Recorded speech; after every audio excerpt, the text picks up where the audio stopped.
My name is Nettie Kyliuk.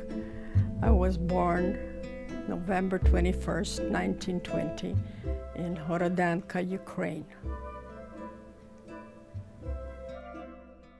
We had a large family. There was 8 girls and 1 boy. No telephones, no electricity. All the kids had to help, especially in summertime. You have to work in a garden, you have to, and then go sometime. The fields were about a mile away from our house. My mother was a good person. She looked after the children, very much for the kids. She was doing everything, And she would go to work on the fields, as well as my father.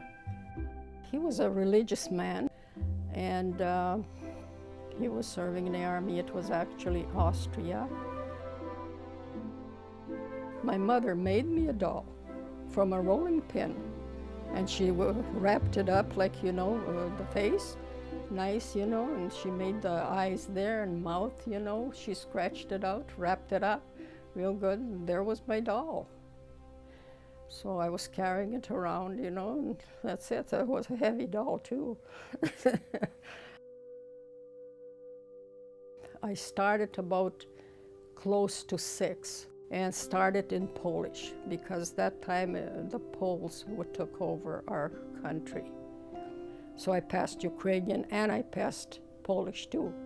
So I was already in grade 2, but I caught on to it very fast.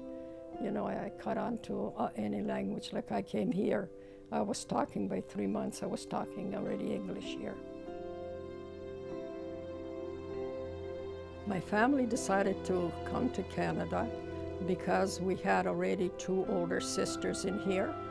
And so they my mother wanted to come, and father, to Canada, and they believed that, there was a better life in here.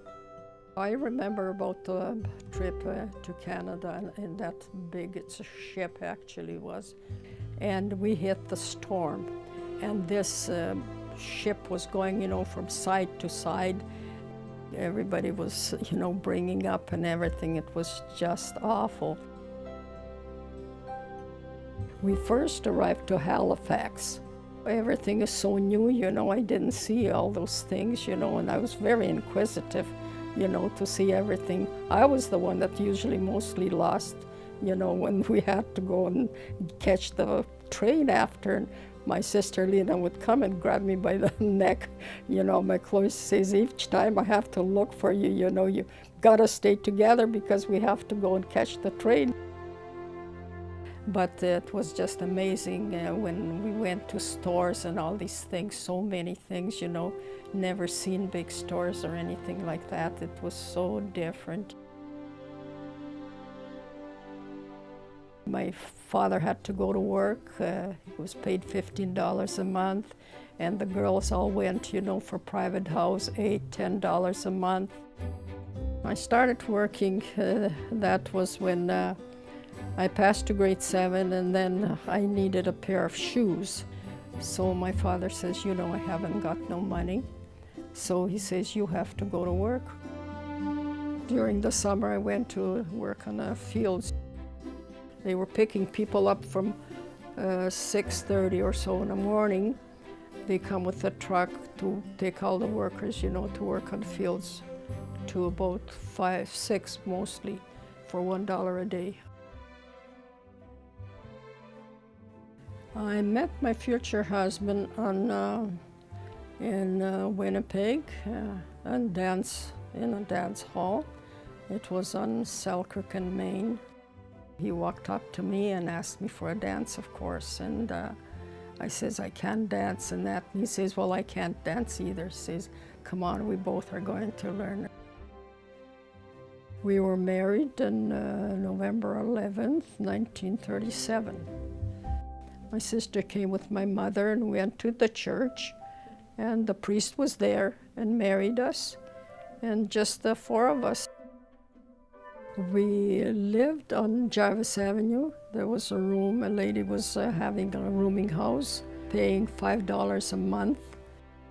While I was married, I was 1 week short of 17.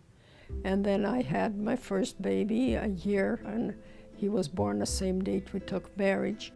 It was just like a doll for me. I used to play with him like a doll, you know, and to throw him around and laugh. One time he just opened his eyes, you know, just looked at me, you know, thought to myself, what are you doing with me, woman? But, you know, I was playing, he was laughing like, you know, pick his little shirt up and, you know, blowing his stomach, and oh, he was laughing too, you know. We had, of course, had 9 pregnancies, but 8 living. And so I liked the babies, and so did my husband. He liked the kids.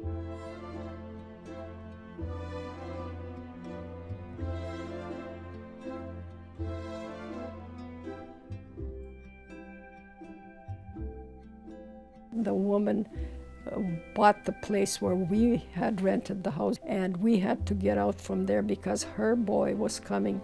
He was in a concentration camp, so we had to give up that house. We had a little shop on Sargent Avenue, and built the garage, so they winterized it and everything, and that's where we lived for 14 months. Lots depended, you know, on families, you know, they were helping around. My husband was there, and his family gave me quite a bit of help, like Mary would help me, like babysit if we wanted to go out someplace, you know, and that. And so it was lots dependent, you know, on family.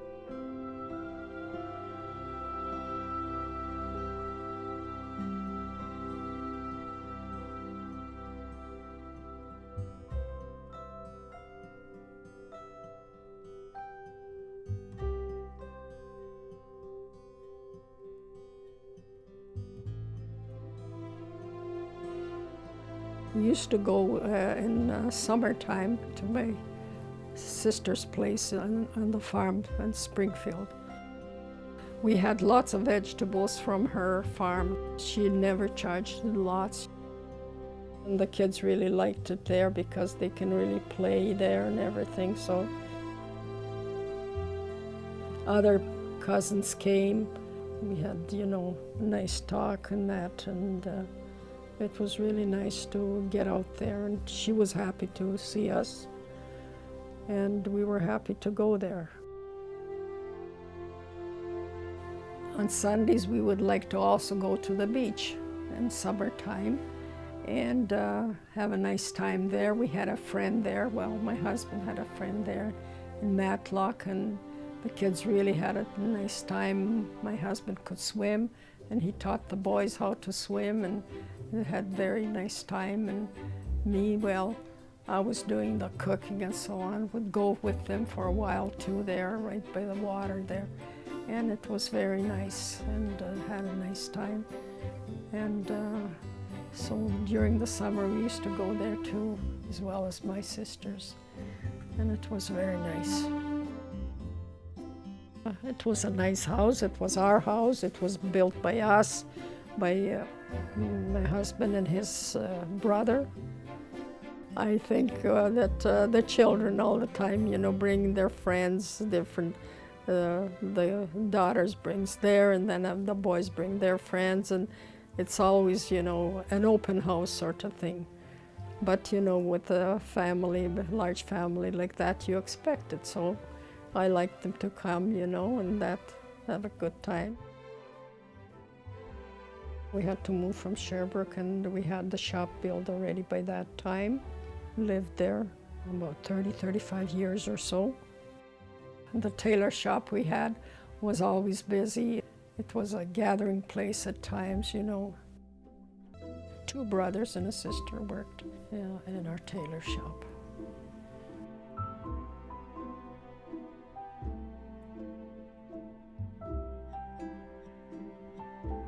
I loved my children, my grandchildren, great-grandchildren, and wishing and hoping and praying that they're all healthy and happy.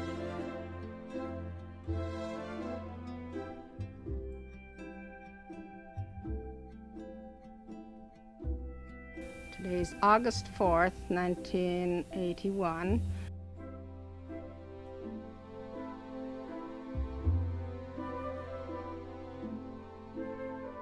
Love.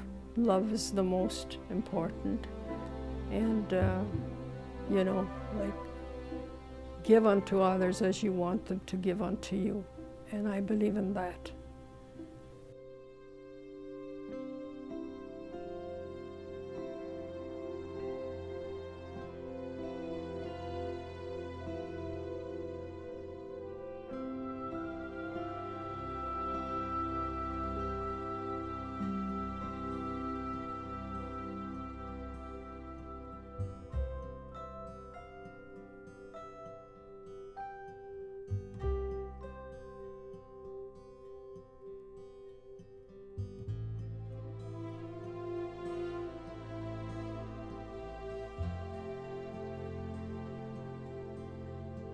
We also vacationed in Florida in our later years, and it was nice.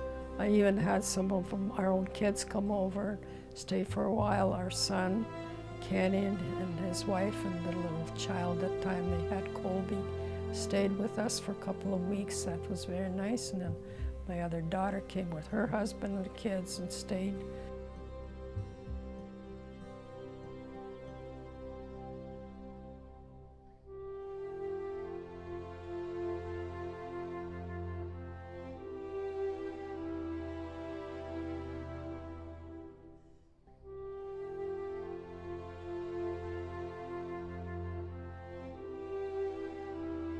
I think that's what kept us, the love kept us together.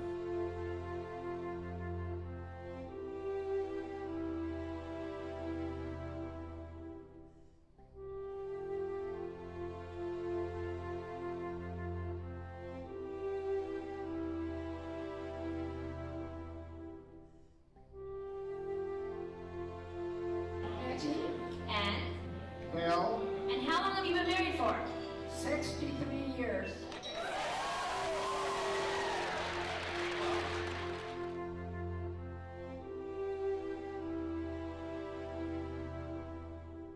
I want people to remember me and my children, grandchildren, and great-grandchildren, that I'm loving, caring, honest, and helpful.